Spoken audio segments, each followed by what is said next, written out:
Le cycle menstrué, c'est un mécanisme interne fascinant, mais avouons-le, parfois ça peut sembler un peu complexe, non, voire même source d'inquiétude. Ah oui, tout à fait. C'est un sujet central pour le bien-être. Exactement.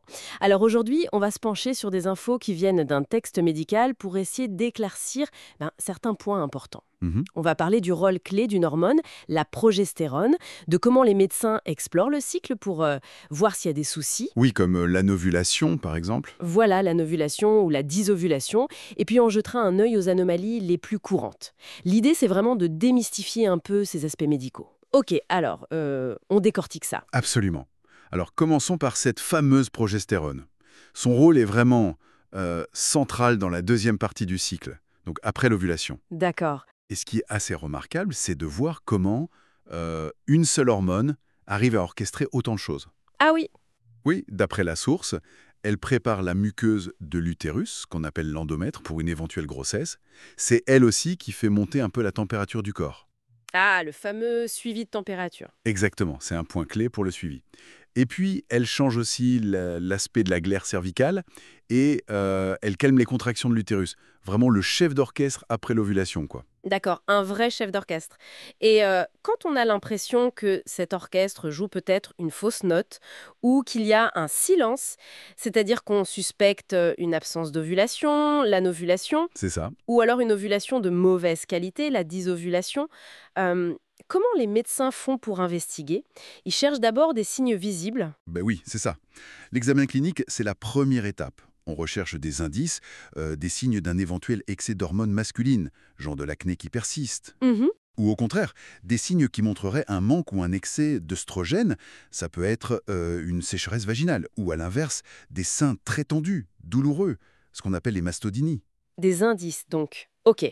Mais pour avoir quelque chose de plus objectif, j'imagine qu'il y a des outils plus spécifiques, la fameuse courbe de température, par exemple. Exactement, la courbe ménotomique.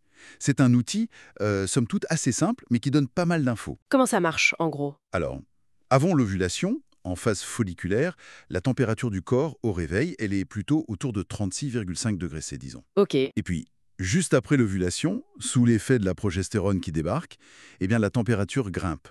Typiquement, elle passe au-dessus de 37 degrés Celsius et elle reste haute comme ça pendant 12 à 14 jours. D'accord, c'est ça le plateau. C'est ça, le plateau thermique de la phase lutéale. Ce suivi, en fait, c'est un reflet assez direct de l'activité de la progestérone. Donc si je comprends bien, si ce plateau n'apparaît pas sur la courbe, ça peut vouloir dire qu'il n'y a pas eu d'ovulation, l'anovulation. C'est exactement ça l'interprétation la plus probable. Et si le plateau existe mais qu'il est trop court, moins de 10 jours par exemple? Alors là, ça pointe plutôt vers une dysovulation. Ça suggère que la phase lutéale est peut-être un peu faiblarde, oui. D'accord, je vois. C'est un indicateur fonctionnel, quoi. Mais on peut aller plus loin que la température. Oui, bien sûr. L'imagerie médicale aide beaucoup. L'échographie pelvienne? Ouais, ouais. La source en parle. Elle dit que ça permet de mesurer l'épaisseur de l'endomètre, autour de 12,4 mm juste avant l'ovulation, c'est ça? Oui, ça donne une indication sur la réceptivité de l'utérus. Mais surtout, l'échographie permet de faire ce qu'on appelle le compte des follicules antraux, le CFA. Ah oui, le CFA.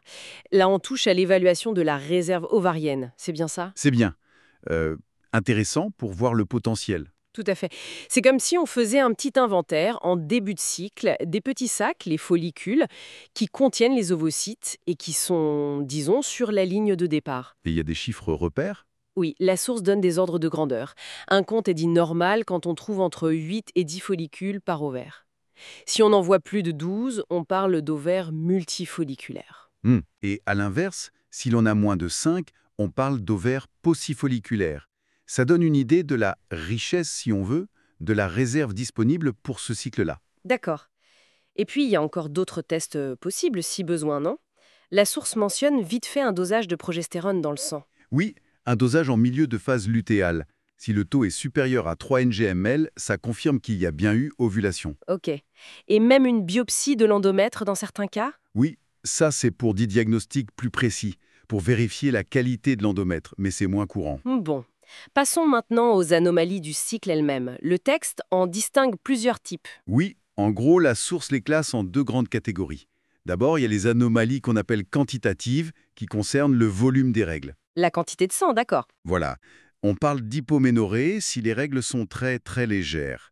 D'hyperménorrhée ou ménorragie si au contraire elles sont vraiment très abondantes, voire hémorragiques. Et métrorragie, c'est quoi ça?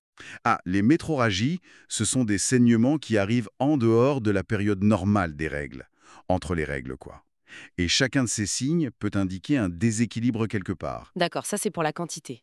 Et l'autre catégorie? L'autre catégorie, ce sont les anomalies de rythme, celles qui touchent à la fréquence des cycles. Ah oui, la régularité. C'est ça. On trouve la spanioménorrhée. Là, les cycles sont très longs. Ils s'espacent de plus de 35 jours. À l'inverse, la polyménorrhée, ce sont des cycles trop courts, moins de 21 jours entre les règles. Et le cas extrême? Ben, c'est l'aménorrhée. C'est l'absence totale de règles pendant au moins 3 mois de suite. Et toutes ces variations de rythme, évidemment, ça pose la question du bon fonctionnement de l'horloge hormonale. Bon, alors, si on essaye de résumer un peu tout ça, pour comprendre son cycle ou pour investiguer quand quelque chose semble clocher, c'est une combinaison de choses en fait. Mhm. L'observation des signes cliniques, le suivi avec la température, et puis des examens plus poussés comme l'écho, les dosages. C'est un ensemble d'outils pour dresser un portrait du fonctionnement hormonal et ovarien. C'est exactement ça. On combine les informations pour avoir une image globale. D'accord. Et puis, peut-être pour ouvrir un peu la réflexion, une pensée qui va au-delà de ce que dit notre source clinique. Oui, hein. Ce texte décrit très bien les mécanismes internes et les outils qu'on a pour les évaluer. Mais c'est intéressant aussi de se demander comment les facteurs externes, tout ce qui touche à notre environnement, notre niveau de stress, ce qu'on mange, comment on dort, des choses qui ne sont pas abordées ici, comment tout ça interagit avec cette mécanique qui est quand même très délicate. Ah oui, bonne question. Comment notre mode de vie, finalement, peut moduler ces processus biologiques et influencer la santé, la régularité de notre cycle Brin. Voilà, c'est une question ouverte sur cette interaction complexe entre notre biologie et notre environnement, notre vécu.